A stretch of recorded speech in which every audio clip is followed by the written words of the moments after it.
माझं एकदम माझ्या खाटेवर नजर गेली. तर तिथे एक बाई एवढी सुंदर होती आणि ती झोपली होती अशी आडवी, म्हणजे एका अडंगावर, आणि तिचे केस असे खाली लोंबले होते. पण एक दिवस काय झालं, ती बोलते की नाही नाही, मी तुझ्या घरी येतेच म्हणे. तो पण चांगला माणूस होता, चांगल्या श्रीमंत घरचा. ही बाई पण देखणी दिसायची. आणि कोणी अशी आणि एवढी सुंदर स्त्री आमच्या गावात तेव्हा तरी नव्हती कोणी. हे जे असतात प्रकार, याचा एक कालावधी असतो. त्या काळामध्येच ते असतो. ती रात्री आली त्याच्यावर. मग तो घाबरला. तो बोलला, कोण आहे तू, म्हणजे काय, मला दिवसा भेटते, मग कुठं गायब होते माहित नाही. मग ती त्याला बोलली की नाही, मी आता काही सांगणार नाही तुला, तुला इच्छा असेल तर मला घेऊन जा, पण वेळ आल्यावर मी तुला नक्की सांगेन. की त्याचा जो कालावधी संपला, आपल्याला जसं आपल्या आत्मेला जसं म्हणजे हे मिळतं, मुक्ती मिळते, तसं त्यांना पण मिळते. की त्यांचा एक कालावधी संपला की ते त्या योनीमधून निघून जातात. भूत वगैरे कसं अतृप्त जे आत्मे असतात, ते साधारणतः ज्याच्या इच्छा पूर्ण झाल्या नाहीत अशी लोक भूत होतात. समोर त्याला 2 आंब्याची झाडं होती थोड्या अंतराने. तर त्याला एक माणूस दिसला की या आंब्याच्या झाडावर तो बसलाय आणि ते 2 पाय त्याने त्या आंब्याच्या झाडावर टाकले, एवढ्या लांब. आणि तो वाकराळ विक्राळ वगैरे भोर एकदम, त्याचे बाहुदंड वगैरे एवढे मोठे आले. आणि त्याला ते दिसलं आणि तो पडला खाली. त्यांना काही माणसंच दिसत नव्हती त्या गावामध्ये. मग एक वाड्यासारखं दिसलं, त्यांना आड म्हणजे आतमध्ये विहीर दिसली, त्याच्यावर पोहऱ्या दिसला पाणी शिंदायचा. म्हणून हे सगळे तिकडे गेले, एकामागे एक पळत गेले. आणि मग एक म्हणा, बापरे आपण कुठं आलो, काय आलो वगैरे सगळे. मग ते मागे फिरून बघलंच नाही आली.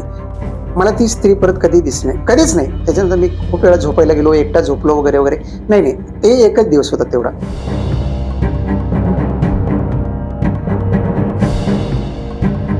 नमस्कार मित्रांनो, आज आपले जे पाहुणे आहेत रामन गिरी, ते मागे देखील आपल्याकडे आले होते. त्यांचा एपिसोड नंबर तुम्हाला डिस्क्रिप्शन मध्ये भेटेल. मागे वेळेअभावी आपल्याला तो एपिसोड जास्त खेचता आला नाही, त्यावेळेस सरांना देखील वेळ नव्हता, त्यामुळे आपण त्यांना पुन्हा एकदा बोलवले आणि आज परत एकदा ते आपल्या सोबत आलेत. तरी देखील जे माझे मित्र नवीन आणि पहिल्यांदा हा व्हिडिओ बघतायत, त्यांच्यासाठी आपण आपल्या चॅनलची रेग्युलर सुरुवात करणार आहोत. नमस्कार सर. नमस्कार. काय नाव सर आपलं? माझं नाव रामन गिरी, मी नांदेडमध्ये राहतो. नांदेडमध्ये राहते. कसा संपर्क केला होता सर आपण आम्हाला? मला वाटतं मी तुमच्या व्हिडिओ बघत होतो याचे, भयानक त्या चॅनलचं जे नाव आहे, आणि त्याच्यावर एक नंबर दिला होता. मी त्याच्याशी संपर्क केला कारण मला याच्यामध्ये खूप स्वारस्य होतं. त्याच्यामुळे मी याच्या आणि मला त्या लगेच मेसेज आला, तुम्ही वेळ देऊ शकता का म्हणून. तर माझ्या याच्याप्रमाणे मी वेळ दिला. बरोबर, धन्यवाद सर संपर्क केला होता. सर काय घटना सुरुवात करूया यावेळेस? यावेळेस मी मागच्या वेळेस एक घटना सांगितली ती मी स्वतःचा अनुभव होता, आणि आताच दुसरा एक स्वतःचा अनुभव मी सांगतो. की मला वाटतं ही साधारण 1988-89 ची घटना असेल. बहुतेक पावसाळाच होता सुरू. त्यावेळेस माझे काका होते, ते एक्सपायर झाले होते आणि त्यांना एक्सपायर होऊन एक 15-20 दिवस झाले असतील. आमच्या त्या वर्षी शेतातली भुईमुग जो होता शेंगा, त्या विकल्या नव्हत्या, त्याचे थैले होते भरपूर. आणि आमच्याकडे एक बैठक नावाचं, मी मागच्या वेळेस जसं सांगितलं तसं, ते तिथे आम्ही झोपायला जायचो. आणि त्यावेळेस त्या दिवशी मी एकटा होतो झोपायला, आणि आमची ती बैठक लहान होती, त्यामुळे एका साईडने ते भुई शेंगाचे सगळे थैले एकावर एक रचून ठेवले होते, आणि एका साईडला मला ते काहीतरी खताचे थैले होते. आतमध्येच माझी बाज होती. बाज म्हणजे तू आता इकडे माहित नाही, बाज माहितच आहे सगळ्यांना, पण त्याला खाट पण म्हणतात. हा, तर त्याच्यामध्ये ते तेव्हा मात्र कंदील होता आमच्याकडे. लाईट गावात आली होती, आमच्या मुख्य घरामध्ये लाईट होती, पण याच्यामध्ये काही नव्हती लाईट. तर आम्ही कंदील लावत असो तिथे. मग ते कंदील लावून मी तिथे झोपायला गेलो होतो. तिथे झोपायला गेल्यानंतर काय झालं की मला ते खूप रात्र झाली असेल, पाऊस पडून गेला होता थोडासा, आणि ते रात किडे वगैरे किरर होती गावात, ती लाईट पण बंद झाली होती, अंधार होता, आणि थोडं पाणी रस्त्याने वाहत होतं. असं साधारणतः पाऊस पडलेला होता. आणि मग मला गाढ झोप लागली होती. गाढ झोप लागल्यानंतर मला जाग आल्यानंतर मग मी दार काढून याला गेलो, वॉशरूमला गेलो. बाहेर ओपन मध्ये लगवीला वगैरे जायचं तेव्हा, गावाकडे काही हे नव्हतं. गेल्यानंतर मला काय झालं की मी लगीकडून असं वापस येणार, माझं एकदम माझ्या खाटेवर नजर गेली. तर तिथे एक बाई एवढी सुंदर होती आणि ती झोपली होती अशी आडवी, म्हणजे एका अडंगावर, आणि तिचे केस असे खाली लोंबले होते खाटेच्या. आणि ती म्हणजे मला काही पूर्ण दिसत नव्हती, एक असं अर्धंग दिसत होती ती, आणि केस मात्र असं लांबून असं हातावर, असे पूर्ण उशीवर म्हणून नाही, तर एक हात तिचा असा उशाखाली होता, आणि अशी ती ही होती. आता ते बघल्या मी एवढं घाबरलो मला काही सुचत नव्हतं. मग मी ते दार जोरात ओढलं, ते साखळी जोडली, कुलूप वगैरे काही नाही. आणि माझ्या घर आमच्या जवळ आहे, फार काही लांब नाही आहे तिथून, 1-2 मिनिटावर. तिथं जाऊन मी माझं घर वाजवलं. रात्र मला वाटते किती होती मला तेव्हा काही कळालं नाही. आणि मग ते हे केल्यानंतर वाजवलं, तर माझ्या मोठ्या भावाने दार काढलं. मला म्हटलं, एवढ्या रात्री का आलास, एवढ्या रात्री का आलास? मला काही बोलता येत नव्हतं. मग माझी काकू आतमधून आली. मला त्याला, माझ्या भावाला बोलत होती की अरे तो घाबरला असेल, काही स्वप्न बिप्न पडलं असेल, त्याला विचारतो कशाला, त्याला आतमध्ये होती म्हणून. मला आतमध्ये घेतलं आणि मला मग पाणी वगैरे दिलं. आणि मला बोलत होती की काय झालं, नेमकं काय झालं, तू कशाला घाबरला, काय झालं, कोणी काही म्हणलं का, कोणी आलं का, काय बोलता येत नव्हतं मला. आणि मग थोड्या वेळ स्थिर झाले. मग माझी काकू पण झोपली. पण मला नंतर वाटलं, आम्ही त्यावेळेस काय करायचो, गावामध्ये नाटक वगैरे बसवायचो, ड्रामा करायचो. आणि ते पोरं वगैरे तालीम वगैरे आम्ही करायचो. तेव्हा तेव्हा काही फारशी साधनं नव्हती मनोरंजनाचे. आणि आमच्या गावात ठरलं असायचं की दिवाळीमध्ये आम्ही एक नाटक करायचं. आपणच एक पुस्तक निवडायचं, त्याच्यामध्ये विविध पात्र करायची, त्याच्यात पुरुष मुलांनी स्त्री पात्र करायचे, या अशा प्रकारचे. आणि मला चांगलं आठवतं, त्या वर्षी आम्ही माझी जमीन नावाचं एक नाटक बसवलं होतं. आणि त्याच्यामध्ये मी एक स्त्री पात्र करत होतो त्याच्यामध्ये. आणि त्या दिवशी मात्र काही तालीम वगैरे काही नव्हती. आणि मग मला नंतर लक्षात यायला लागलं की हे पोरांनी तरी मला असं केलं नसेल, भुईशेंगा आहेत, काही कोण्या चोरांनी तर असं केलं याने घाबरून जाऊन आपला नेता येईल वगैरे. नंतर माझ्या मनात खूप यायला लागलं. पण मी ते तसंच काय, मला हे काही समजत नव्हतं. नंतर मला असं वाटलं की आपलीच चादर गोळामोळा झाली असेल आणि आपला काहीतरी भास झाला असेल, असं खूप कल्पना माझ्या मनात होत्या. पण सकाळपर्यंत काही मी त्याला काही केलं नाही. मग सकाळी उठल्यानंतर मला विचारायला लागले, काय झालं काय झालं काय झालं. मी सांगितलं सगळं. मला सगळे हसायला लागले, तू काही पण लावतो काही पण लावतो म्हणून. आणि पण ते काही पण नव्हतं. मला जे दिसलं डिक्टो होतं. पण मी नंतर विचार करायला लागलो, जर मला कोणी फसवलं असेल तर एवढा सुंदर दिसणारा एकही मुलगा नव्हता. आणि कोणत्या मुली बिलीचा बाईचा तर काही प्रश्नच नव्हता. काही म्हणजे माझं वय ते नव्हतं समजा. आणि कोणी अशी, आणि एवढी सुंदर स्त्री आमच्या गावात तेव्हा तरी नव्हती कोणी. मग ती अचानक प्रकट झाली तिथे. हा, ते प्रकट का झाली, म्हणजे कशी झाली काय झाली, फक्त ती माझ्या बाजूवर झोपली दिसली आणि तिचे केस मात्र मोकळे होते. हा किस्सा मी घरी म्हणजे बऱ्याच जणांना सांगितला घरी. आणि मग त्या दिवशी मग आम्ही ते सांगितल्यानंतर दुसऱ्या दिवशी मी जेव्हा पोथीला गेलो, तर तिथे बोलायला की तुम्ही तिला बोलायला पाहिजे होतं, मी बोलला असलं तर तुमचं नशीब उघडलं असतं वगैरे. पण माझं वय ते वगैरे काय बोलायचं नव्हतं. आम्ही भीतीने एवढा गारठलेलो होतो, एवढं हे झालं होतं की मला काहीही समजत नव्हतं. अगदी ते गावामध्ये मला 7-8 दिवस माझी सगळी मजाक करत होते की याला बाई दिसली, याला बाई दिसली म्हणून. हे किती वाजले असावे तेव्हा? मला तर वाटते साधारणतः 1 ते 1:30 वाजला असेल रात्रीचा. त्यावेळेस हा किस्सा मात्र त्यावेळेस 1 ते 1:30 वाजला. कारण काय, मला एक वेळ झोप पडून जागायला परत एकदा झोपलो मी. आणि एकदम खूप मोठी रात्र होती, अंधार पडला होता, पाऊस पडून गेला होता. आणि साधारणतः 1:30, कारण सगळे मी घरी गेलो तेव्हा सगळे गाढ झोपेमध्ये होते पुरे. मी कितीतरी वेळ मला दार वाजवावं लागलंय. आणि दार वाजवून माझ्या भावाने काढलंय. मग त्याने तेवढंसं मला 2-3 शब्द विचारले, काय झालं, असंच आहेस तसंच आहे, तू कशाला गेला मग झोपायला वगैरे बोललाय. मग माझी काकू होती, माझ्या काकू बोलले की त्याला घरात होते. मग माझ्या काकूने मला पाणी वगैरे दिलं, मला बोलले इथं झोप. आणि मी झोपलो. ते बोलला, मला झोपता झोपता बोलते काय झालं रे, स्वप्न पडलं काय काय. पण मी काही कुठलीच गोष्ट सांगण्याच्या मनस्थितीमध्ये नव्हतो तेव्हा.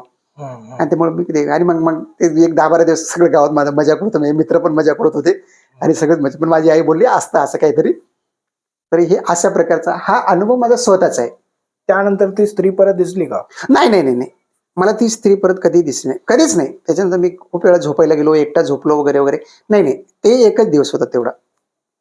आपल्या भागामध्ये डाकिन वगैरे हा प्रकार खूप चालतो ना, त्यातला काय प्रकार असावा? हा, असेल कदाचित. कारण एक डाकिन नावाचा प्रकार तुम्ही जसं म्हणता की आमच्या गावाजवळ एक देवसरी नावाचं गाव आहे. त्याच्यामध्ये ते माझे वडील आमच्या इथे सांगायचे की ते जसं तुम्हाला मी जखिनीचा मागच्या याच्यामध्ये सांगितलं किस्सा तसं. तर तो काय करायचा की तो शेताला जायचा वगैरे. आणि मग जाता जाता ती बाई त्याला बोलायची नेहमी नेहमी. त्याला ओळखू यायची नाही का, तो काय कोणतरी असेल वगैरे म्हणून सोडून द्यायचा वगैरे. पण एक दिवस काय झालं, ती बोलते की नाही नाही, मी तुझ्या घरी येतेच म्हणे. तो पण चांगला माणूस होता, चांगल्या श्रीमंत घरचा. ही बाई पण देखणी दिसायची. त्याला तेवढी शेताला जाताना भेटायची नाही, येताना काही भेटायची नाही, पण जाताना भेटायची. असं 4-5 वेळा झालं. आणि मग काय करायचं मग आता त्याला. एक दिवस काय झालं की तो रात्री एका दिवशी शेताला झोपायला गेल्यानंतर ती रात्री आली त्याच्याकडे. मग तो घाबरला. तो बोलला, कोण आहे तू, म्हणजे काय, मला दिवसा भेटते, मग कुठं गायब होते माहित नाही, हा अशाने माझ्यावर काही यायचं, मला कोणी मारायचं, तू कुठली आहेस काय आहेस वगैरे. ते काही सांगायचं नाही. ते बोलली माझ्या तुझ्या बरोबर येणारे मी त्या. आणि त्यावेळेस ते म्हणजे काय म्हणतो आपण त्याला, अंगवस्त्र किंवा रखेल वगैरे ठेवायचे प्रकार होते त्या काळामध्ये. मग तो चांगल्या घरचा पाठलेला माणूस होता. तो बोलला की मला नाही, खरंच सांग म्हणे की तू आहेस कोण, मग तुला सहकार्य करते म्हणे, मी तुला ठेवतो, तुझे हे करतो, पालन पोषणाची जबाबदारी घेतो, पण नक्की कोण आहे ते तू सांग. मग ती त्याला बोलली की नाही, मी आता काही सांगणार नाही तुला, तुला इच्छा असेल तर मला घेऊन जा, पण वेळ आल्यावर मी तुला नक्की सांगेल. हं. मग याला वाटलं की म्हणजे नॉर्मल बाई आहे, म्हणजे हे तर काही कुठून पळून असेल किंवा काही झालं असेल, किंवा लांबची असेल, हं. तिला काही सहारा नसेल. म्हणतो म्हटलं ठीक आहे, जाऊ म्हणे. ती बोलली हं. एक, मी येते म्हणे तुझ्या घरी, हं. पण तुझ्या गावामध्ये मी असेपर्यंत डफ वाजू द्यायचा नाही. डफ, डफ, डपडा. डफडा, हं. डफ वाजूच द्यायचा नाही म्हणे. हं. हं. मग याला कुठं बोललं की, बोलले का नाही म्हणे, मी जे सांगते ते ऐक, डफ वाजू द्यायचा नाही. म्हणजे ते पोतराज वगैरे येतात गावात ते वाजवणार आहे, कुठला तो ते असं दोन्ही हाताने बडवतात ना ते हं. हं.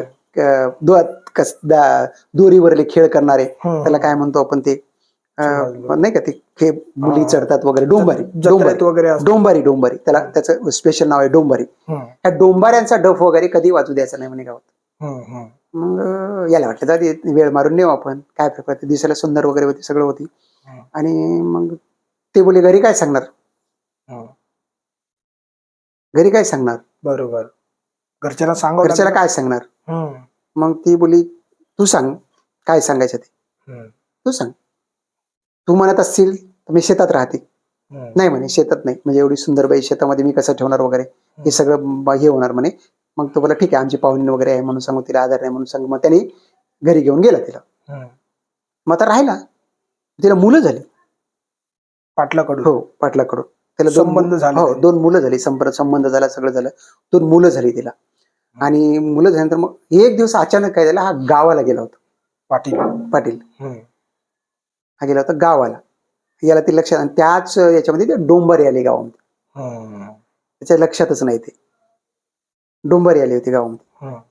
डोंबारी आल्यानंतर काय झालं, ते डफ वाजला. हं. डफ वाजला की ती अशी बाहेर जोरात पळाली. जोरात पळते, गावाच्या बाहेर गेली, निघून निघून गेली, ते निघूनच गेली. तिची मुलं तिथं राहिली, संपलं. त्या मुलाचा वंश अजून वाढला. तो डफ वाजल्यानंतर ती गावातून बाहेर गेली, तर ती काही पुन्हा गावात परत आली नाही. मग नंतर पाटलाला कळालं का ते? हो, त्याला आता त्याला गावात त्याला कळालंच ना, त्यानं खूप शोध घेतला म्हणे, हं. पण ती नाही सापडली. ती सापडलीच नाही, म्हणजे बेपत्ता झाली. त्याची मुलं होती, त्यांची लग्न करून दिली, तिथून झालं ते. म्हणजे त्यांना काही कमी काही पडलेलं नाही. हं.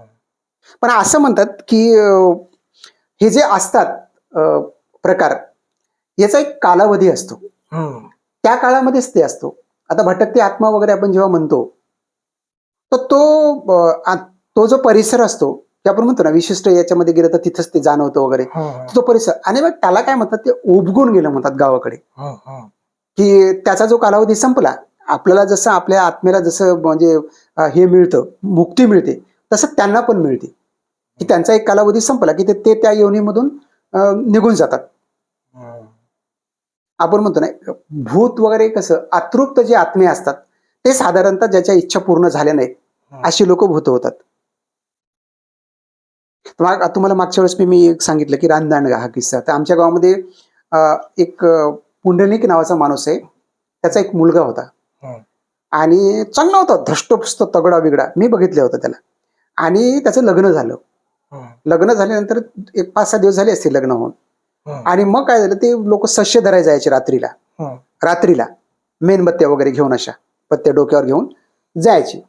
आणि मग ते लोक गेले, ते 5-7 लोक होते, म्हणजे काय एकटा नव्हता तो. तो मात्र बत्ती घेऊन पुढे होता.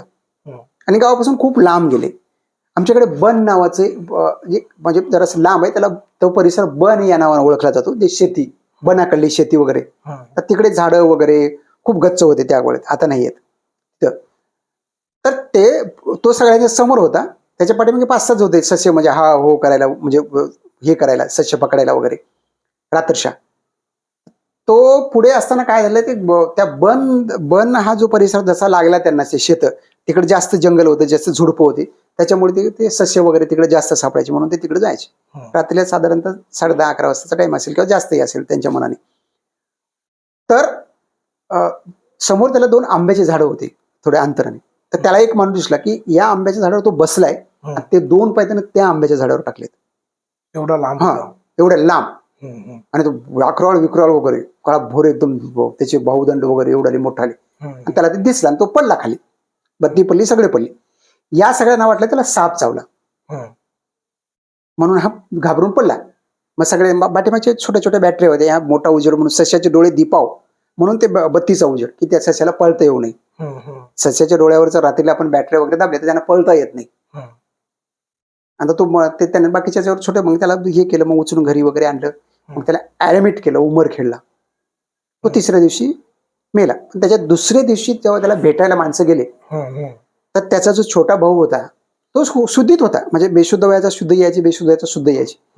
तर त्याला विचारलं की तुला काय झालंय, म्हणजे तुला भीती वाटली, तुला नेमकं काय झालं, तुला चक्कर आली की तुला काय झालं, म्हणजे काय होते का आता. डॉक्टरची ट्रीटमेंट चालू होती, तर डॉक्टरच्या पद्धतीने ट्रीटमेंट चालू होती. त्यानं त्याला अडखळत सांगले की मला असं असं दिसलं. आंबे आंबे आंबे आंबे म्हणला पहिलं तो, आंबे आंबे, आणि मग मांड्या बिंड्या, असं तो जरा अडखळत, म्हणजे त्याला काही सलग्न सांगता नाही आलं ते, पण ते तो चित्र सांगू शकला की मला असं दिसलंय काहीतरी अकराळ विक्राळ, आणि त्याला मी खूप घाबरलो. आणि मग हे आज संध्याकाळचं त्याने सांगलं. दुसऱ्या दिवशी दुपारी 1:30-2 वाजता तो एक्सपायर झाला. म्हणजे लग्न झाल्यानंतर फार फार तर 15-16व्या दिवशी. हा एक किस्सा आहे आमच्या गावात, हा घडलेला किस्सा आहे. ते रानमानव वगैरे तशातला प्रकार हा, ते रानदांडगा वगैरे तो प्रकार. आणि तुम्हाला सांगतो, हे अजून एक प्रकार आहे आमच्या गावामध्ये. एक बाई खूप आजारी होती, खूप आजारी होती. तिला तुम्ही हाताला धरल्याशिवाय तिला काही पाण्याचा चमचा पण जात नव्हता. 5-6 महिने आजारी होते. हॉस्पिटल गेले, सगळं केलं, पण काही फरक पडत होता. मग त्यांना कोणीतरी किस्सा दिला की आरती करा तुम्ही. आणि हे किस्सा माझ्या देखतच आहे, आमच्या खूप लोक त्याला साक्षी आहेत आजही, हे कोणी म्हणजे हे झालं नाहीत. आणि मग त्याने काय केलं की तिला बसवलं आणि आरती वगैरे केली. तेवढी आजारी असणारी बाई, त्या आरती जेव्हा संपत आली म्हणल्यानंतर तिने अशी जोरात किंचाळ पडली, आणि त्या घरापासून ती एवढी जोरात स्पीडनं पळाली, जवळजवळ 1 किलोमीटर, इतकी जोरात पळाली. तिच्या पाठीमागे सगळे माणसं पळाली, आणि 1 ते 1.5 किलोमीटर झाल्यानंतर तिच्या शेताच्या साईडनं पळून ती 1.5 किलोमीटर गेल्यानंतर पडली गावापासून. आणि मग तिथून तिला उचलून आणलं, आणि तेव्हापासून त्याच्या आजाराला उतार पडायला लागला, आणि ती चांगली झाली. आणि ती कमीत कमी त्याच्यानंतर 20 वर्षे वाचली, एकदम चांगली नॉर्मल जिंदगी, स्वस्त झाली, स्वस्त, एकदम स्वस्त पहिल्या दिवशी. आणि याला सगळे लोक साक्षीदार आहेत, माझ्या बरोबरची सगळे पोरं जे आहेत अजूनही साक्षी द्यायला, त्याच्यामध्ये काही फारसं हे नाही. हो, असतं ते भूत वगैरे लागतं कधी कधी, तब्येत उतरते, आपण म्हणतो ते नजर लागते. असंच आम्ही एक तुम्हाला सांगितलं मी किस्सा की आम्ही जे पोथी वाचायला ऐकायला जात गेलो, तिथे एक बाई ती पोथीला आली. ते तुम्हाला अगोदरचा किस्सा. दुसरा एक किस्सा असा आहे की ती पोथी आली, मग तिच्या अंगात आलं. मग ते 2दा-3दा आल्यानंतर तिला म्हणजे फोड करतात ते की कोण आहे तू वगैरे. मग तिला विचारलं तू कोण आहे, तू का आलीस हिचे, तू का हिला हे केलंस, हिला का त्रास देतेस. ती बोलली की नाही नाही, ही मी नाही आली म्हणे, हीच माझ्याकडे आली म्हणे, आणि हिनं त्या मरीबाच्या माळाला लाकडं न्यायला आलती म्हणे मया परिसरात. मग ते म्हणे तुला काय पाहिजे. नाही नाही नाही म्हणे, मला ना साधं वरण, म्हणजे साधी पोळी वरण भाजी पाहिजे म्हणे जेवायला. आणि तिनं जर समजा मांसाहार केला तर तिला त्रास व्हायचा या बाईला. तिने जर मांसाहार केला तिला भयंकर त्रास व्हायचा, पीडा व्हायची. आणि तिने जर शुद्ध जेवण केलं तिला पीडा व्हायचं नाही. आणि ती सांगितली की मी शुद्ध शाकाहारी आहे, मी सात्विक बाई आहे, आणि मला साधं जेवण पाहिजे. ती हिच्या अंगात होती, आणि ही असं करते म्हणून हिला त्रास होतो. मग तुला आता काय पाहिजे. मला वरण भात पोळी भाजी पाहिजे, साधं जेवण. आणि मग ते वरण भात पोळी भाजी करून ती जिथे कुठे गेली होती माळाला तिथे ते ठेवून आले, आणि त्याच्यानंतर तिला उतार पडला. ती बाई नंतर सगळी नॉर्मल झाली. आता हे जे किस्से आहेत हे काय आयक्यू किस्से नाहीत, हे माझ्या देखत घडलेले आहेत. नाही, हे किस्से खरेच नाही, हे माझ्या देखत घडलेले आहेत. म्हणजे आता हे जे तुम्हाला मी अगोदरचा सांगितलं होता त्या मुलांचा, ते माझ्या आजोबाच्या वयाच्या माणसाने सांगला होता. त्यांनीच एक किस्सा सांगितला होता आम्हाला की आपल्या इकडे जेव्हा इरिगेशन व्हायला लागलं होतं, ते मोठे मोठे तलाव व्हायला लागले, तेव्हा बऱ्याच लोकांच्या जमिनी गेल्या त्यांच्यामध्ये. मग त्यांना पैसे मिळाले. मग हे पैसे गुंतवायचे कुठं. मग जिथं स्वस्त जमिनी मिळतात तिकडे जायचं. मग तेव्हा या नांदेड जिल्ह्यात ते साधारणतः सगळे लोक तिकडे त्या साईडला जमिनी घ्यायला स्वस्तात मिळतात म्हणून आंध्र प्रदेशच्या साईडला गेले, समजा निजामाबाद, मुधोळ वगैरे या साईडला. आणि मग आता काही असे 5-7 गावकरी एकदम त्या मुधोळ साईडला गेले शेती बघायला म्हणून. आणि मग त्यांना लागली तहान. एका छोट्या गावातून जात होते ते, त्यांना काही माणसंच दिसत नव्हती त्या गावामध्ये. मग एक वाड्यासारखं दिसलं, त्यांना आड म्हणजे आतमध्ये विहीर दिसली, आणि त्याच्यावर पोहऱ्या दिसला पाणी शिंदायचा, म्हणून हे सगळे तिकडे गेले. आणि मग यांनी पाणी काढलं, थोडंसं तोंडावर मला हातपाय धुतले आणि पाणी वगैरे पिलं आणि थोडंसं असं तिथंच एक झाड होतं थोडंसं म्हणून त्याच्याकडे सावलीला थोडं उभं टाकलं तर त्यांना काही दिसना गेलं तिकडे. दिसना गेलं तर काय झालं, एक म्हातारी बाई आतमधून आली. ते पडकं घर होतं, पण राहण्याच्या कंडिशन सारखं होतं. पडके वाडे कसे असतात आपल्या गावाला तसं. तर ती म्हातारी बाई बाहेर आली. आल्यानंतर ती बोलली की कुठले भाव वगैरे विचारले. नाही असं असं म्हणे. मग आता यांना भुका लागल्या होत्या. मग ते बोलले म्हणे आजी माहिती तुमच्याकडे काय असलं तर आम्हाला द्या खायला वगैरे. ते बोलले बरं नाही रे खायला काही नाही म्हणे माझ्याकडे, मी एकटी राहतो म्हणे, मला काही इथं नाही म्हणे, तो माझ्याकडे काही राहत नाही म्हणे. सगळे मराठी बोलले म्हणे, आंध्रामध्ये गाव असलं तरी बी. आणि मग मी करते म्हणे भाकरी. मग नाही तुम्हाला कशाला त्रास वगैरे. नाही नाही नाही काही त्रास नाही म्हणे, आलेल्या लोकांना जेवायला दिलं पाहिजे आपण, आमचं हे आहे म्हणे, घरी आलेल्या पाहुण्याला उपाशी जाऊ द्यायचं नाही. मग बसा म्हणे तिथं तुम्ही. बसले ते सावलीला. माझ्या बहिणी असं त्या वसरीवर ढणढण चूल पेटवली, तावा टाकला, मस्त भाकरी टाकल्या आणि मग ते एक पातेलं ठेवलं भाकरी झाल्यानंतर पिठलं वरायला. आणि पिठलं वरताना तिनं काय केलं, हातानेच पिठलं वर मध्ये घालून तेवढ्या आदनात. आता हे टर भिले आणि याने असं जोरात वरडले आणि पळाले. पळाले ते बाहेर पळत गेले. आता जो 5-6 जण होते एकामागे एक पळत गेले. आणि मग एक म्हणा बापरे आपण कुठं आलो काय आलो वगैरे सगळे. मग ते मागे फिरून बघलंच नाही याने. फार जरा लांब गेल्यानंतर बघले तर मग असं आता आता झाली नॉर्मल झाली, थोडं जाऊ द्या काहीतरी असं म्हणून पुढे पुढे चालू लागले. समोरून माणसं येऊ लागले 5-6 जण. हे काही रात्रीची घटना नाही, दुपारची घटना, 1:30-2ची. आल्यानंतर त्या माणसाला विचारलं अहो म्हणे ते म्हणले बाबा कुठे चालले तुम्ही एवढ्या उन्हात वगैरे वगैरे. ते म्हणे आम्ही असं असं आहो नांदेड जिल्ह्यातले त्या साईडचे कंधार साईडचे आणि आम्हाला आमच्या शेती गेलेत आमच्या धरणामध्ये. मग आम्हाला या पैशाच्या शेती वगैरे काहीतरी गाव इकडे स्वस्त आता म्हणून आम्ही चाललो म्हणे. तर मग ते म्हणले म्हणे या मागच्या गावामध्ये आम्ही पाणी पिलो. हो आहे म्हणे वाडा वगैरे. मग म्हणे त्या गावात कोणी राहत नाहीत का माणसं. नाही माणसं कोणी राहत नाहीत म्हणले. म्हणे आम्हाला तर एक म्हातारी अशी अशी झाली म्हणे. नाही हो कितीतरी वर्ष झालं ते गाव पडीत झाले म्हणे, पुनर्वसन झालं म्हणे या गावाचं बाई.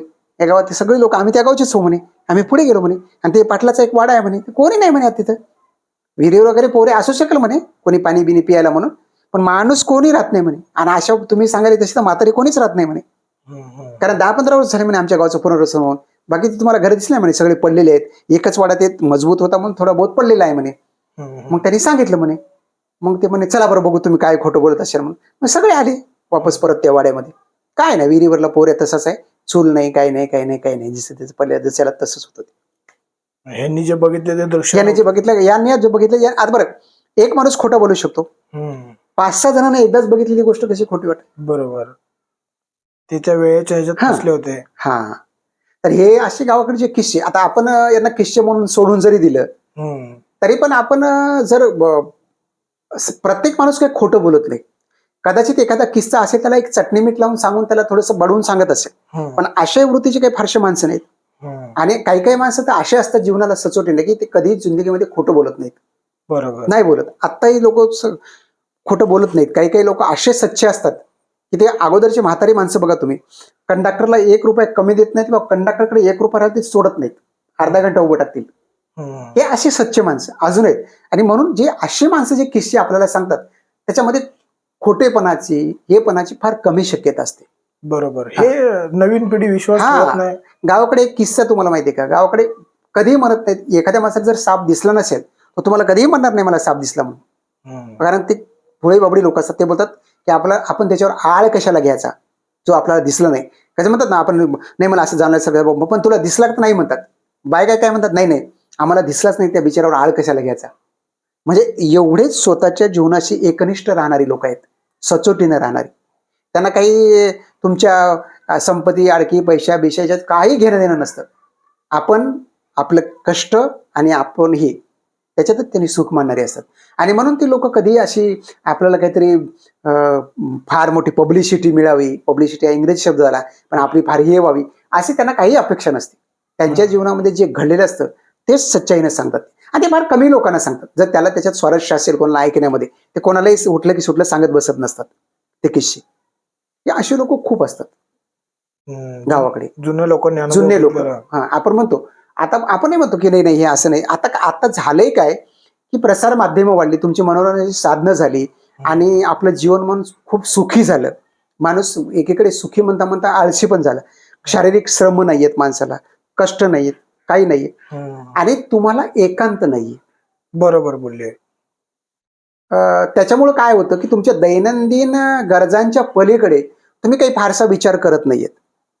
आज आपण बघतो तुम्ही आता आपण याला जे म्हणतो तर एक काळ असा होता की तुम्हाला बाबूराव अर्नाळकरांसारखी पुस्तकं, बाबूराव अर्नाळकर सारख्या लेखकाची पुस्तकं प्रचंड मोठ्या प्रमाणात वाचायची. त्याच्यामध्ये काय होतं, सगळ्या भूतांच्या गोष्टी, सगळ्या अलौकिक गोष्टी, अमानवीय गोष्टी, आणि ते इतके लोकप्रिय होते म्हणजे लोकांना कुठेतरी नुसतं आवडायचं नाही, तर याच्यावर कुठेतरी भरोसा पण होता, विश्वास पण होता की निव्वळ मनोरंजन म्हणून ते लोक वाचायचे नाही. नाही, सत्याचा आधार होता त्याला. हा सत्य. आता मी एक वाटेवरला गाव असं एक पुस्तक वाचलं होतं त्यांचं. अजून एक लेखक आहेत, मला आठवत नाहीत, बाबूराव अर्नाळकर आणि असेच हे लेखक लिहिणारे. ते त्याच्यामधलं वर्णन एवढं भयानक होतं की तुम्ही जर एखाद्या म्हणजे हलक्या मनाच्या जर माणसानं जर ते पुस्तक वाचलं तर रात्री झोपणार पण नाही. तर अशा प्रकारे आता ते आणि ह्या लोकांना आपण म्हणतो की लेखक हे म्हणजे काल्पनिक हे करत असतात. असं सगळं काल्पनिक नसतं, त्याला कुठेतरी हे असतं, थोडासा तरी आधार असतो, म्हणजे धागा नक्की असतो कुठेतरी, म्हणून ते लिहू शकतात. निव्वळ तुम्हाला टोलवाटोलवी करत असं एवढ्या सस्पेन्स कथा कधी लिहिता येणार नाही, कधी लिहिताच येणार नाही तुम्हाला. तेच तर सांगतोय, आधार असतो. रत्नाकर मतकरीच्या कथा बघा, रत्नाकर मतकरींच्या कथा बघा. तुम्ही मराठी सिरियल, तुम्ही अल्फा मराठीवर, आता तुमचा झी मराठी त्याचं नाव अगोदरच अल्फा मराठी होतं, गहिरे पाणी नावाचं एक सिरियल होतं. की त्याच्यामध्ये असं दाखवलं होतं की तुम्ही आता बघा, जर मी 10 वर्षाचं भविष्यातलं जर नियोजन करू शकत असेल, मग मी 10 वर्ष पाठीमागे काय होतं हे मला माहित असायला पाहिजे ना.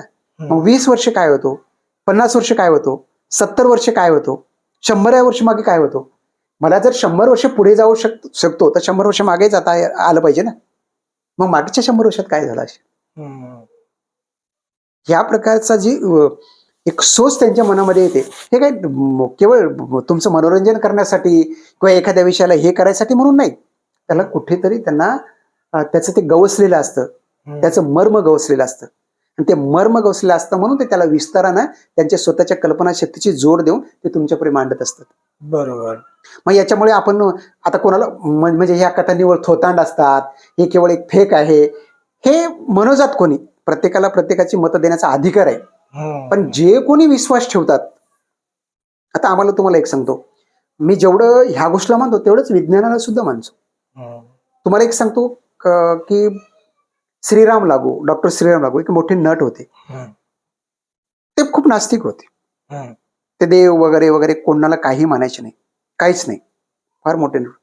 त्यांनी एकदा महाराष्ट्र टाइम्स मध्ये एक लेख लिहिला होता की परमेश्वराला रिटायर केल्याशिवाय उदारमतवाद टिकू शकणार नाही, आणि याच्यावर रुपारेल कॉलेजने वादविवाद स्पर्धा आयोजित केली होती, फार मोठी. मग विषयच असा होता की तुम्हाला ते परमेश्वर, रिटायरमेंट, आता परमेश्वर आहे का नाही हेच कोणाला माहित आहे, ते एक धुसर कल्पना आहे. प्रत्येक जण भूताचा काय किंवा परमेश्वराचा काय एकटाच अनुभव घेऊ शकतो. मला एक म्हणायचं, जर तुम्ही परमेश्वर मानता तो तुम्हाला दिसत नाही, काहीच नाही, कोणाला माहित नाही, तुमची श्रद्धा आहे म्हणून मानता, मग परमेश्वर मानता तर भूत का नाही मानत.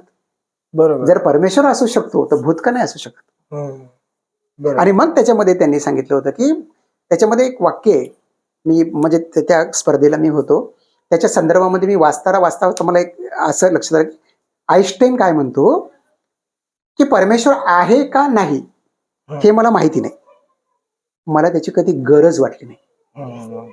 म्हणजे काय की तुम्हाला जर काही करायचं असेल, तुमच्या मनाचा निर्धार असेल ना, तुम्हाला देवाच्या आधाराची गरज आहे ना भूताच्या संकल्पनेची गरज आहे. त्याच्यासाठी तुम्ही एखादा तकला म्हणजे म्हणे मला परमेश्वराने बुद्धी दिली, मला हे केले वगैरे, असं नाही, असं करू शकत नाही. तुम्हाला जर करायचं असेल, उदारमतवाद काय की तुम्ही माणूस म्हणून जन्मलात, एका समाजाचे आपण काहीतरी देणं लागतो, म्हणून जे तुम्ही काही कार्य करता तुमच्या स्वतःचा त्याग करून, त्यासाठी तुम्हाला परमेश्वराची काय गरज आहे. परमेश्वराला मानल्याशिवाय उदारमत काय गरज आहे परमेश्वराला मानायची. आणि परमेश्वराला मानणारे लोक किती उदारमत करतात, नुसतं देवळामध्ये तुम्ही भक्ती करणार, हे करणार, नामस्मरण करणार वगैरे, अब्जावधी रुपयाची प्रॉपर्टी करणार, आणि देता का तुम्ही कोणाला, गोष्ट कशाचं काय, काहीच नाही ना. मग कुठला उदारमत्वाद आला. त्याच्यापेक्षा मदर टेरेसा सारखी बाई जी दुसऱ्या देशातून येते, इथली गरिबी बघते आणि लाखो हजारो लोकांना जीवन सहाय्य करते जीवनामध्ये. सिंधुताई सपकाळ सारखी बाई जी स्वतः एवढ्या दुःखातून गेली, एवढ्या याच्यातून गेली, जिला स्वतःला अडाणी बाई, जिला स्वतःची डिलिव्हरी झाल्यानंतर लेकराची नाळ दगडानं कापावं लागली, ती बाई बाहेर गेल्यानंतर आत्महत्या करायचा विचार करून गेली. आणि तिच्या डोक्यात एक कल्पना आली की नाही, मी जर हे असं केलं तर माझ्यासारखे किती असतील, म्हणून मला आता लोकांची आई व्हायचं. म्हणून तिनं रेल्वे स्टेशनला भेटो, कुठेही भेटो, जे लहान मुलं आहेत त्याचा परतपाळ केला आणि एवढ्या मोठं समाजकार्य केलं. तिने काय परमेश्वर आहे म्हणून केलं का? नाही. नाही, मला परमेश्वराने बुद्धी दिली असं एखादं म्हणत, पण जे परमेश्वराची भक्ती करतात, जे दिवसरात्र परमेश्वराला करतात, ते किती उदारमतवादी आहेत. त्यांनी काही केलेलं दिसतं तुम्हाला? ही अशी सामान्य माणसं करतात. मग हे सामान्य माणसाचे जे देव आहेत, हीच देव आहेत. विचार चांगले पाहिजेत. हा, की तुम्हाला नाही मी असं झालं तर असं केलं असतं, असं झालं तर असं केलं, हे नाही. मला एवढंच म्हणायचं की प्रत्येकाला मत स्वातंत्र्य आहे. तुम्हाला नक्की अधिकार आहे एखाद्या माणसाच्या मताचं हे करायचा, पण तुम्हाला त्याची मतं मांडूच नको म्हणायचा अधिकार नाही. बरोबर. तुम्ही जर मंदिरात जाऊन परमेश्वराची प्रार्थना करता, तुम्ही हे मान्य करा की हे अमानवी शक्ती पण असणारच. जर तुम्हाला परमेश्वर कधी दिसला नाही, तुम्हाला त्याचं कधी दर्शन झालं नाही, तुम्ही फक्त प्रतिकात्मक रूपी मूर्ती करता, मूर्तीला परमेश्वर म्हणून नमस्कार करता, तुम्हाला तो सजीव स्वरूपात कधी दिसला का? नाही. मग कसे परमेश्वर असो की भूत असो, हा जो अनुभव आहे तो तुमचा तुम्ही घ्यायचा आहे. आता मी आहे, मी हवेवर जगतो, हवा नसल्यास आपण एक क्षण जगू शकणार नाही. पण तुम्ही माझा हात धरला, गिरी सर तुम्ही असं म्हणताय, मला दाखवा हवा, दाखवू शकेल मी? तो तुम्हालाच अनुभव घ्यावा लागेल ना. मग तसंच भूत हा प्रकार आहे, तो अनुभव तुम्हालाच घ्यावा लागणार आहे. तेच तर. हा, मी कितीही शब्दात व्यक्त जरी केलं, मी कितीही शब्दामध्ये तुम्हाला स्पष्ट करून सांगायचा प्रयत्न जरी केला, तरी नेमकं भूत आहे किंवा नेमकं परमेश्वर काय हे मी कोणीही सांगू शकणार नाही. तो तुम्हाला तुमच्या स्वतःच्या याच्यामध्ये जर तुम्ही हे करून गेलात तर तुम्हाला नक्की ते कधी ना कधी तरी तुम्हाला अनुभवाला येईल. हा, पण त्याच्यात खोलात जाऊन तुम्ही त्याच्यामध्ये एकरूप व्हायला पाहिजे कुठल्याही संकल्पनेशी. तुम्ही मी सांगतो म्हणून माना अथवा न माना, त्याच्यामुळे मला काही फरक पडत नाही. माझा अनुभव हा माझा अनुभव आहे, हा मी तुम्हाला शेअर केला. तुम्ही खरा धरवा अथवा खोटं धरा, तो तुमच्यावर आहे. तुमची वैचारिक शक्ती कशी असेल, तुम्ही मला काही फरक पडत नाही. मला जो अनुभव आला तो आलेला आहे. तुम्ही त्याला खोटं म्हणलं काय, तुम्ही त्याला खरं बोललात काय, मला काही फरक पडतो? काही फरक पडत नाही. नक्कीच मित्रांनो, त्यांचं म्हणणं आहे की अनुभव हा स्वतः घ्यायची वस्तू आहे किंवा स्वतः घ्यायची गोष्ट आहे. दुसऱ्याला अनुभव आला, तो तुम्हाला सांगतोय, तर तुम्ही ते तेवढं फील नाही करू शकणार जे त्यांनी केलंय. तुमच्यासोबत जेव्हा ती घटना घडेल तेव्हा तुम्हाला समजेल की ते काय आहे. दुसऱ्याचं ऐकून तुम्हाला ते योग्य फील होणार नाही, तुम्ही ते तेवढं आत्मसात नाही करू शकणार. किंवा ज्याने अनुभव, ते म्हणतात ना की चव त्याने खाल्लं त्याला कळाली, तर आपण जोपर्यंत खाणार नाही तोपर्यंत आपल्याला कळणार नाही. तशातला काहीतरी प्रकार ते सोप्या भाषेत सांगतायत. नक्कीच धन्यवाद, आपण इतक्या लांबून आलात आणि आम्हाला वेळ दिला. आजचा एपिसोड बऱ्यापैकी आपण छानपैकी केला. मागच्या एपिसोडमध्ये तेवढा वेळ आपल्याला मिळाला नव्हता. धन्यवाद सर, तुम्ही मला इथे बोलावलात, मला खूप छान वाटलं आणि हे अनुभव कुठेतरी व्यक्त करावे.